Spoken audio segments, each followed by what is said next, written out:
Hello everyone, welcome to Sri Ram's IAS. I hope everybody is doing good. Things are fine at your place. Let's start with today's session where we'll discuss Arctic Council, Exercise Tiger Triumph, Bodh Gaya Temple Act 1949, Thinking Beyond Population Count and Job Creation in India. These will be our articles to discuss. These two last articles you can connect it with your mains. This GS paper 1 and this with basically paper 1 paper 2 depending upon जिस तरीके से question आता है paper 3 से भी कर सकते हो आप. एंड अबव 3 आर्टिकल्स, ये आर्टिकल्स ऐसे हैं जो प्रीलिम्स और मेंस दोनों के लिए हैं. ये सिर्फ प्रीलिम्स के लिए आप लगा लीजिए और दीज टू मेंस के लिए भी हैं. मोर प्रीलिम्स ओरिएंटेड विल डिस्कस. सो ये हमारा आज का टॉपिक रहने वाले हैं. Shri Ram's IAS has been serving the nation since 1985. You can trust the quality content. Those who are preparing for 2025, we have this previous year questions की सीरीज जहाँ पर पिछले साल के क्वेश्चंस टॉपिक वाइज कवर हो रहे हैं. फ्री ऑफ कॉस्ट है. आप चैनल को सब्सक्राइब कर लीजिए. सेशन जब भी आता है आपको नोटिफिकेशन आ जाएगी. अगर आप 2026 के लिए प्रिपेयर कर रहे हैं तो we have UPSC foundation course, जिसके ऑब्वियसली फाउंडेशन नाम से ही पता चल रहा है. They will make the foundation strong, जहाँ पर आपके GS के सेशन, CSAT की classes, 1-to-1 mentorship, everything will be taken care of. So get yourself enrolled and for the detail information आप डिस्क्रिप्शन बॉक्स में देखना. You will get the complete picture. Now coming to the Arctic region. Arctic region is becoming an area of global concern. क्यों? 3 कारणों की वजह से. एक, geopolitical tensions. लोग, कंट्रीज compete कर रही हैं आपस में कि हमें इस रीजन का कंट्रोल और इसका इन्फ्लुएंस मिल जाए, स्पेशली जिनकी टेरिटरीज आसपास लगती हैं इस रीजन से. रशिया का है, कनाडा की है, चाइना की है, right. So their claims are increasing, their territorial claims are increasing. Arctic जो है, जिस तरीके से वो वार्म हो रहा है, वो ज़्यादा तेज़ी से हो रहा है than rest of the world.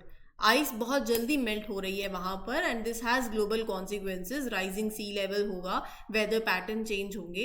और तीसरा जो पॉइंट है वो है रिसोर्स कंपटीशन. जैसे आइस मेल्ट हो रही है, न्यू शिपिंग रूट्स खुलेंगे, एक्सेस टू ऑयल और गैस और मिनरल आसान हो जाएगा.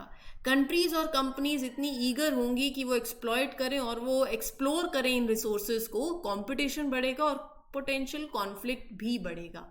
सो in this context will talk about Arctic Council. Arctic Council वो काउंसिल है जो कि गवर्नड है. बेसिकली आर्कटिक जो है that is governed by the Arctic Council. एक इंटर गवर्नमेंटल बॉडी है, 1996 में फॉर्म हुई थी थ्रू ओटावा डिक्लेरेशन. इसके अंदर 8 मेंबर स्टेट्स हैं: Canada, Denmark, Finland, Iceland, Norway, Russia, Sweden और यूनाइटेड स्टेट्स. ये सारी कंट्रीज जो हैं दे कंट्रोल लैंड टेरिटरीज और इनके कुछ राइट्स भी हैं ओवर द रिसोर्सेज जो जिनके एक्सक्लूसिव इकोनॉमिक जोन में आए. तो अगर आपको एक्सक्लूसिव इकोनॉमिक जोन याद है, मैंने आपके साथ अभी डीप ओशन की बातें करी थी, डिस्कस किया था article. There also we had this reference of India का जो एक्सक्लूसिव इकोनॉमिक जोन है. कितने नॉटिकल माइल्स तक है? Do let me know in the comment section, right. So permanent participants पता चल गए. These 6 indigenous groups that represent the people who have lived in the Arctic for thousands of years. So they are the permanent participants, 6 indigenous groups that are representing the Arctic inhabitants. Then there are observers. Some countries, organizations, NGOs, they can observe the council's work. लेकिन हाँ, decision making power में उनके पास वो नहीं होगी. इसके अंदर 13 countries आती हैं, इंडिया भी एक ऑब्जर्वर है.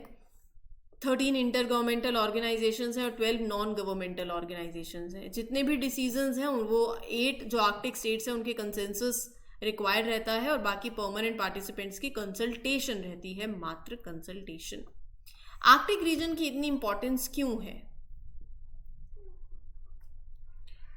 सी, नॉर्थ ईस्ट पैसेज सबको पता है? नहीं पता मैं बता देती. नॉर्दर्न सी रूट, ऐसा sea route that runs along Russia's Arctic coast, Europe को एशिया से कनेक्ट करता है, करे. And shortcut for shipping you can say north east passage. It could एक इम्पॉर्टेंट शिपिंग लेन हो सकता है फ्यूचर में, आने वाले टाइम में. ये रूट इम्पॉर्टेंट है क्योंकि ट्रैवल डिस्टेंस कम हो सका between China and Europe. 8,000 kilometre से ट्रेड और जल्दी आसान हो जाएगी, राइट. जो स्वीज कनाल है, स्वीज कनाल जो मेडिटेरेनियन सी को इंडियन ओशन से कनेक्ट करता है, वहाँ बहुत सिक्योरिटी रिस्क है, ब्लॉकेजेस होते हैं, पायरेसी है. So this north eastern passage offers a very safe alternative also. So ये जो आर्कटिक रीजन है ना, ये इसमें इतने वैल्यूएबल रिसोर्सेज हैं, oil, gas, rare earth elements, minerals like phosphates जो फर्टिलाइजर में यूज़ होता है, कॉपर, राइट, बैटरीज के लिए रिन्यूएबल एनर्जी टेक्नोलॉजीज में जो रेयर अर्थ एलिमेंट्स यूज़ होते हैं वो हैं। ऑयल एंड गैस की बात करें so it has about 13% of the world's undiscovered oil, 30% of world's untapped natural resources, सब यहाँ है। अब पता है कि सब यहाँ है तो फिर सब यहीं भागेंगे। न्यू ट्रेड रूट, जैसे मैंने बात करी नॉर्थ ईस्ट पैसेज की, नॉर्थ वेस्ट पैसेज की, they are emerging as alternatives. Geopolitical interest भी है यूएस का, रशिया का, चाइना का, right. So Russia is expanding its military base. As far as United States is concern, they are strengthening its Arctic presence Russia को counter करने के लिए। China की बात करें तो चाइना तो अपने आप को नियर आर्कटिक स्टेट बोलता है, ठीक है जी। क्लाइमेट चेंज का इम्पैक्ट, जैसे मैंने आपको बताया, आइस मेल्ट कर रही है तो ट्रेड और एक्सप्लोरेशन के रास्ते खुलेंगे। Lack of legal safeguards, देखो ऐसा है जैसे अंटार्कटिक है, अनलाइक अंटार्कटिक जो कि प्रोटेक्टेड है by international treaties, Arctic fully protected नहीं है। यूएन क्लॉज अलाउ करता है कंट्रीज को to claim the territory and resources in the Arctic, तो फिर क्लेम्स भी ओवरलैपिंग होंगी, मिलिट्री प्रेजेंस बढ़ रहा है, टेरिटोरियल डिस्प्यूट्स भी इसके चलते बढ़ेंगे, ठीक है। नाउ आगे बढ़ने से पहले let me tell you there is this geopolitical dialogues की सीरीज जहाँ पर 2 best faculties they come and discuss some of the hot burning issues via podcast, आप रेफर कर सकते हो। ऑल्सो प्लेटफॉर्म पे बहुत से और भी सेशंस अवेलेबल हैं, have a look over it. अच्छा लगता है कंटिन्यू करो, चैनल सब्सक्राइब करो, आपके पास नोटिफिकेशन आएगी, अच्छा लगेगा लिखो जो भी सुनते हो। और तो यूट्यूब पे, यूट्यूब छोड़ो, कहीं पर भी कुछ भी सुन रहे हो ना, चाहे आप अपने पेड कोर्स में ही जा रहे हो, फॉर दैट मैटर मान लो एक मीटिंग में ही जा रहे हो, जब तक पेन एंड पेपर हाथ में नहीं होगा मतलब कोई फ़ायदा नहीं। डू राइट, अपनी हैबिट बनाओ, ठीक है, लिखने की। साथ ही साथ अगर आप सेशन सिर्फ सुन के जा रहे हो, इसका मतलब आपने सिर्फ मात्र एक एंटरटेनमेंट वीडियो देखी है, नथिंग एल्स, ठीक है। Now coming to the next article, tiger triumph. India and US will kick off 4th edition होगा इस एक्सरसाइज का, एक ट्राई सर्विस एक्सरसाइज है, टाइगर ट्रिम्फ बोला जाता है इसको, बे ऑफ बंगाल में होती है। India US tri service humanitarian assistance and disaster relief exercise, इसका 4th एडिशन जो है it will be there in bay of Bengal. Tri service का मतलब होता है कि यहाँ पर तीनों, आर्मी, नेवी और एयरफोर्स आर देयर, दोनों कंट्रीज से स्पेशल एक्सरसाइज है जहाँ पर दोनों देशों की जो आर्मी होती है, जो एयरफोर्स है, नेवी है, दे come together and they focus on improving coordination during disaster relief, humanitarian assistance, military operations, ठीक है। सो इंडिया और यूएस के बीच में होने वाली ये एक्सरसाइज है जो फोकस करती है किस पे, humanitarian assistance and disaster relief पे। दोनों कंट्रीज एक दूसरे को मतलब दे हेल्प कि how you will work together smoothly.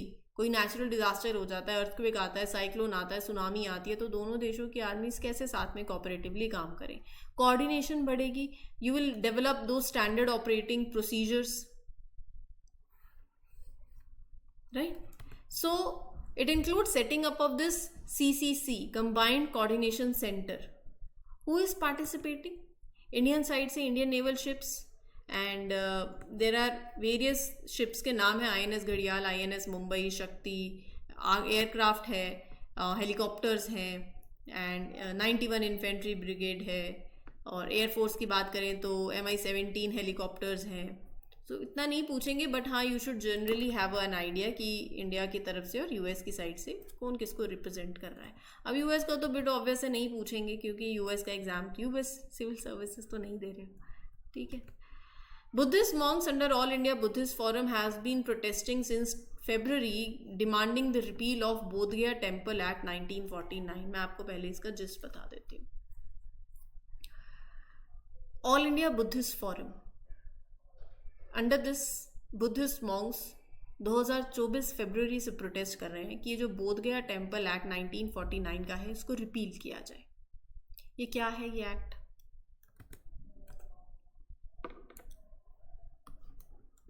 पहले समझा देती हूँ, लाइंस पढ़ दूंगी। महाबोधि टेम्पल है बोध गया में। ये जो कानून है, ये जो लॉ है, it governs this temple, Bihar के अंदर है। बुद्धिस्ट के लिए एक सेक्रेड साइट है, क्योंकि माना जाता है कि गौतम बुद्ध को जब एनलाइटनमेंट हुआ था यहीं हुआ था। ठीक, ये एक्ट मैंडेट करता है कि जो टेम्पल की जो मैनेजमेंट कमेटी है, they must have Hindu majority. Even though कि ये बुद्धिस्ट पिलग्रिमेज साइट है, उसके बावजूद भी टेम्पल की मैनेजमेंट कमेटी में हिंदू मेजॉरिटी होनी चाहिए। बिहार की गवर्नमेंट जो है वो कंट्रोल करती है टेम्पल के एडमिनिस्ट्रेशन को इस एक्ट के थ्रू। समझ आ गया यहाँ तक? तो पढ़ लो आप। एक 8 मेंबर की मैनेजमेंट कमेटी इस एक्ट के तहत इस्टेब्लिश करी गई, जो टेम्पल को देखेगी। यहाँ पर हिंदूज और बुद्धिस्ट के लिए इक्वल रिप्रेजेंटेशन हो। एंड डिस्ट्रिक्ट मजिस्ट्रेट जो है was made the ex officio chairperson. जो डीएम है, coming historically came from Hindu community, तो एक perceived Hindu majority temple administration के अंदर हो गई। बुद्धिस्ट ऑर्गेनाइजेशंस की ये डिमांड है कि उनको फुल कंट्रोल मिले टेम्पल का, कॉलिंग इट बोध गया महाविहार। अब मैं आपको बताती हूँ इसका थोड़ा सा historical background. Buddhist Monks protest इसलिए कर रहे हैं क्योंकि वो कह रहे हैं कि since the temple is Buddhism's holiest site, तो मैनेजमेंट भी बुद्धिस्ट हैंड्स में होना चाहिए, right? So there is what is this current situation. ठीक है, तो बुद्धिस्ट ग्रुप्स के ये महाबोधि टेम्पल एक बुद्धिस्ट साइट है, उसका मैनेजमेंट भी एंटायरली बुद्धिस्ट हैंड्स में होना चाहिए। बोध गया महाविहारा वो टेम्पल को कहते हैं, एंड दे वांट कि इसको वैसे ही मैनेज किया जाए just like Buddhist religious sites हैं, बाकी म्यांमार में है, थाईलैंड में है, श्रीलंका में। हुआ क्या था 12th सेंचुरी में, 3rd सेंचुरी से 12th सेंचुरी का जो टाइम रहा, एंशिएंट पीरियड बीसी, जो मौर्य डायनेस्टी के एम्परर थे अशोका, उन्होंने बिल्ड किया ये original Mahabodhi temple 3rd century में। एक इंपॉर्टेंट बुद्धिस्ट सेंटर रहा अंडर द पाला डायनेस्टी। बख्तियार खिलजी ने जब इन्वेड किया तो बुद्धिज्म उस टाइम पे his invasion led to the decline of Buddhism in India. 1590 में एक हिंदू मॉन्क established the बोध गया मठ near the temple and they took control over it. तो ये मेडिवल पीरियड का टाइम है, ये एंशिएंट पीरियड का टाइम है। British era records refer to Bodh Gaya as Hindu controlled site. India ने जब आज़ादी ली, इंडिया को इंडिपेंडेंस मिली बेसिकली, तो बिहार असेंबली ने बोध गया टेम्पल एक्ट 1949 पास किया टेम्पल की मैनेजमेंट को फॉर्मलाइज करने के लिए। Instead of giving control to one Hindu authority, उन्होंने एक मैनेजमेंट कमेटी बना दी। कॉन्फ्लिक्ट यही है कि बुद्धिस्ट ऑर्गेनाइजेशन कहती हैं कि ये महाबोधि टेम्पल जो है उनका फुल कंट्रोल उनको मिलना चाहिए। ठीक है, महाबोधि टेम्पल देखो, अगर आपको पता हो 3 सेक्रेड बुद्धिस्ट साइट्स कौन कौन सी हैं? लुम्बिनी जहाँ बुद्धा का बर्थ प्लेस है नेपाल, सारनाथ जहाँ पर बुद्धा ने अपना फर्स्ट सेमन दिया उत्तर प्रदेश में, और कुशीनगर जो बुद्धा का जो परिनिर्वाण साइट जो है वो कुशीनगर है। ठीक है, सो बाकी ये ना आपके जब टेम्पल आर्किटेक्चर आप इससे कनेक्ट कर सकते हो कि मेन शिखर होता है ना। So basically there is a rectangular stone slab जो एग्जैक्ट स्पॉट है जहाँ पर Buddha meditated and attend the enlightenment, Vajrasana में, राइट? वो बुद्धिस्ट डिवोटीज के लिए बहुत ही हाईली रिवर्ड है। और टेम्पल के अंदर एक ब्यूटीफुल येलो सैंडस्टोन स्टैचू है बुद्धा का, मेडिटेटिव पोस्चर के अंदर है। सो ये जो टेम्पल है ये it is a part of this large 8 hectare complex, जिसके अंदर एंशिएंट श्राइन्स हैं, मॉडर्न बुद्धिस्ट स्ट्रक्चर्स भी हैं। So Mahabodhi temple is not only a place of worship but एक हिस्टोरिकल, एक कल्चरल ट्रेजर भी है। बहुत से विजिटर्स आते हैं, पिलग्रिम्स आते हैं from all over the world there. Now coming to the next article, जहां हम बात करेंगे डीलिमिटेशन की। बेसिकली क्यों बात करनी है मैं आपको पहले बता देती हूँ, कॉन्टेक्स्ट क्या है। देखो डीलिमिटेशन क्या है, पहले तो ना सिंपल सी बात समझो, इस आर्टिकल से ही समझ आ जाएगी। ये है ना, मान लो एक ये स्टेट है हरियाणा। हरियाणा की पॉपुलेशन है, मैं एक सपोजिडली मान रही हूँ सब कुछ, 10 लाख। तो हमने कहा कि 10 टेरिटोरियल कॉन्स्टिट्यूएंसीज बना देते हैं, 1 2 3 4 5 6 7, ये 8, ये 9 और ये 10। 1 लाख पॉपुलेशन यहाँ, 1 लाख यहाँ, 1 लाख यहाँ, 1 लाख यहाँ, तो मतलब 1 लाख के लिए एक MP, तो 10 सीटें हो गई, तो टोटल 10 है ना, 1 2 3 4 10 MPs हो गए, मतलब 10 सीटें हो गई लोकसभा के अंदर। इक्वल रिप्रेजेंटेशन हो गया ना, 1 लाख को एक MP रिप्रेजेंट कर रहा है। तो लेकिन अब पॉपुलेशन चेंज होगी, बाउंड्रीज चेंज होंगी, सीट्स चेंज होंगी, तो सारी डिबेट ही यही है। ये जो डीलिमिटेशन का टॉपिक है ना, और ये जो फाइनेंशियल डिवोल्यूशन का टॉपिक है कि सेंट्रल और स्टेट गवर्नमेंट में कितना फंड डिस्ट्रीब्यूट होगा, इसके चलते बहुत डिबेट्स होती हैं। ये क्यों होती हैं? क्योंकि देखो इंडिया में we have this federal structure, balance of power है सेंटर और स्टेट में। Is this federal structure is at stake, क्योंकि कुछ स्टेट्स ये कहती हैं कि पार्लियामेंट्री में जो सीट डिस्ट्रीब्यूशन होगी तो उनकी पॉलिटिकल इन्फ्लुएंस रिड्यूस हो सकती है। अब वहीं पर अगर सिक्किम है, पॉपुलेशन उन्होंने बहुत अच्छे से कंट्रोल करी, 1 MP है उनका, और वहीं पर हरियाणा के 10 MP, उत्तर प्रदेश के मान लो 70 MP। समझ रहे हो आप बात को? कुछ स्टेट्स की पॉपुलेशन और इकोनॉमी दोनों बहुत तेजी से ग्रो करी है, तो वहाँ डिफरेंस आ जाएगा। किस तरीके से फाइनेंशियल रिसोर्सेज, पॉलिटिकल रिप्रेजेंटेशन होगी, things will get disturbed. Since 1976 जितनी लोकसभा के अंदर सीट्स हैं हर एक स्टेट के लिए, दे हैव बीन फ्रोजन। अब ये जो फ्रीज है ये एंड होने जा रहा है, so number of seats change होंगी। कैसे चेंज होंगी? Based on the population growth. तो फिर वहां पर कंसर्न आ जाएगा। जो सदर्न और नॉर्दर्न स्टेट्स हैं, दे आर क्रिएटिंग कंसर्न्स।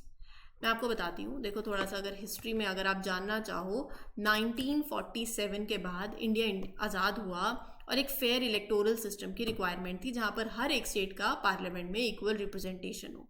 सो 1951 के सेंसस के हिसाब से पहली डिलिमिटेशन एक्सरसाइज कंडक्ट करी गई कि लोकसभा में कितनी सीट्स होंगी हर एक स्टेट की, वो 1951 का सेंसस था, उसके हिसाब से मिल गई। ठीक है, फिर 1951 से 1971, ये टाइमलाइन आपको याद रखनी है। ठीक है, इंडिया की पॉपुलेशन बहुत तेजी से बढ़ी, 1950-60s में तो बहुत तेजी से बढ़ी। जैसे पॉपुलेशन बढ़ी, पॉलिटिकल रिप्रेजेंटेशन की डिमांड बढ़ी, लोकसभा के अंदर सीट्स बढ़ी, क्योंकि पॉपुलेशन की ग्रोथ को मैनेज करना था। 1951 में एक लोकसभा सीट को 7.3 lakh people, for every 7.3 lakh people आप लगा लीजिए एक MP थे। 1971 में पॉपुलेशन बढ़ी तो बोला कि चलो 1 मिलियन 10.1 लाख पीपल पर सीट हो गई, क्योंकि पॉपुलेशन बढ़ी। ठीक है, लोकसभा की सीट्स भी बढ़ी 489 से 593, जहां पर पहले 7 लाख लोगों को एक MP रिप्रेजेंट कर रहे थे, अब 10 लाख लोगों को एक MP रिप्रेजेंट कर रहे हैं। ये 1951 से 1971 का टाइम है। 1971 के बाद क्या हुआ? Third delimitation exercise. After this third delimitation exercise in 1971 सरकार ने कहा कि लोकसभा में जो 543 सीट्स हैं इनको फ्रीज कर दिया जाए। राइट, 42nd अमेंडमेंट एक्ट हुआ 1971 का। पर्पस क्या था कि ये जो पॉपुलर स्टेट्स हो गई हैं जहां पर, तो ओवर रिप्रेजेंटेशन नहीं हो जाए। फिर 1971 के बाद क्या पॉपुलेशन ग्रो नहीं करी? कितनी करी होगी? नंबर ऑफ पीपल पर लोकसभा सीट इंक्रीज्ड। 2021 में इंडिया की पॉपुलेशन बहुत सिग्निफिकेंटली ग्रो करी है, लेकिन सीट्स वही हैं। मतलब हर एक सीट को जो लोग रिप्रेजेंट कर रहे हैं वो बहुत ज्यादा हो गए हैं देन बिफोर। पहले देखो ये फ्रीज से क्या हुआ ना, जब सीट्स पे फ्रीज हो गया तो पॉलिटिकल स्टेबिलिटी बनी रही, लेकिन पॉपुलेशन बढ़ी है तो कंसर्न बढ़ा है कि रिप्रेजेंटेशन अब प्रोपोर्शनल नहीं है पॉपुलेशन साइज के हिसाब से। कईयों की बहुत ज़्यादा पॉपुलेशन है, उन्हें लगता है कि हम अंडर रिप्रेजेंटेड हैं। तो ये सारा सिनेरियो है। और रही बात फाइनेंस कमीशन की, फाइनेंशियल डिवोल्यूशन की, फाइनेंस की, तो 15th finance commission looked into these issues. Weightage किसको मिले? पॉपुलेशन के हिसाब से अगर फंडिंग प्रोसेस हो तो वो वेटेज भी बढ़ी उसकी, जिसको जितना मनी एलोकेट करना है स्टेट्स को, तो वेटेज ऑफ पॉपुलेशन आप देखना, पैसे मतलब फंड कैसे एलोकेट होते हैं, there is certain indicators, weightage आप बोल सकते हैं, पैरामीटर्स। सो वहाँ पर पॉपुलेशन जिसकी ज़्यादा है उसकी वेटेज उस पैरामीटर की बढ़ गई। तो मतलब जो स्टेट्स लार्ज पॉपुलेशन वाली हैं, सीट्स भी ज़्यादा मिल गई, जो स्टेट्स कम पॉपुलेशन की हैं उनको सीट्स कम मिली, तो ये कंसर्न आ गया है, राइट। सो ये पूरा अप्रोच है। अब इस पे जो भी आगे आर्टिकल्स आएंगे ना, it will be very easy for you to connect and link, ठीक है जी। Now the last article of today's session is regarding job creation. Working age population है इंडिया की, बहुत अच्छी है, बड़ी ही है, कईयों की तो पॉपुलेशन, वर्किंग एज पॉपुलेशन नहीं बढ़ रही है। 2017 से 2018 के अंदर इट वाज अबाउट 9 करोड़, लेकिन फिर भी फॉर्मल सेक्टर में जॉब क्रिएशन उस पेस पे नहीं हो रहा है। 50 लाख जॉब डेफिसिट है हर साल का। जो मोस्टली एम्प्लॉयमेंट आ रही है वो आ रही है इनफॉर्मल सेक्टर से, सेल्फ एम्प्लॉयमेंट सेक्टर से। देखो, जॉब लगना एक बात है, क्वालिटी इंश्योर करना भी एक बहुत बड़ी बात है। तो क्वांटिटेटिव चैलेंजेस भी है, क्वालिटेटिव चैलेंजेस भी है, ठीक है। देखो, स्किल डेफिसिट भी है, हमें ये बहुत ज़रूरी है इंश्योर करना कि जितनी हमारी जैसी स्किल है जो हम पढ़ रहे हैं उस हिसाब से जॉब हो। Most of the workers they don't have specialised skills also. Young people हैं, ग्रेजुएट करते हैं, थियोरेटिकल नॉलेज है, प्रैक्टिकल स्किल्स नहीं है। तो स्किल गैप के चक्कर में they are not enough workers with the right abilities. Are you getting my point? हमारी प्रोडक्शन लिंक्ड इंसेंटिव स्कीम्स हैं, ये कुछ रिकमेंडेशंस हैं जो एम्प्लॉयमेंट जनरेशन की हो सकती हैं। अगर आपको एक विकसित भारत अचीव करना है तो हमें एक कॉम्प्रिहेंसिव और एक डायनेमिक एम्प्लॉयमेंट पॉलिसी चाहिए, जहां पर प्रोडक्शन की कैपेसिटी एक्सपैंड हो रही है, गुड्स एंड सर्विसेज ज़्यादा प्रोड्यूस हो रहे हैं, तो जॉब की क्रिएशन भी हो। वर्क फोर्स की क्वालिटी को भी इम्प्रूव करना है, continuously you have to skill and train the workers, ताकि वो नई इंडस्ट्रीज और नई टेक्नोलॉजीज की डिमांड को मीट भी कर पाए, ठीक है। So this was the whole session. I hope things are clear. In case you are having any doubt, you can ask me in the comment section. And for more such videos, do subscribe to the channel. This is your mentor Arzu Kakkar signing off. Happy learning. All the best. Thank you.